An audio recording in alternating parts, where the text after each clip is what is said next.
শুভ সকাল বন্ধুরা, কেমন আছেন সবাই? আশা করি ভালো আছেন। আজকে এই সকাল সকাল রান্না শুরু হয়েছে। আমার সকাল সকালই রান্না হয়, ছেলেদের জন্য তাড়াতাড়ি রান্না হয়ে যায়, নয়তো দুজনকে নিয়ে সামলাতে সামলাতে হয়ে ওঠে না।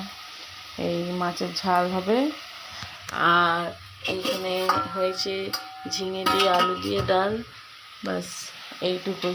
বৃষ্টি পড়ছে, বাইরে প্রচুর কাদা হয়েছে, তাড়াতাড়ি না কাজকর্ম গোছালে আবার ভিজে যাবে। তার উপর আবার বড় ছেলেটা পড়ে গিয়ে মাথাটা কতখানি ফেটে গেছে, দেখো তুমি। মাথাটা ফেটে গেছে, ওকে নিয়ে আমার চিন্তা।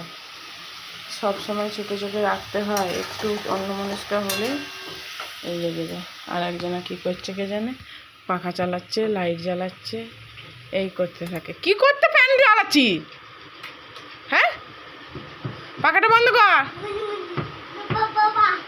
গরম করেনি, পাখা বন্ধ কর, গরম নেই, ঠান্ডা আছে।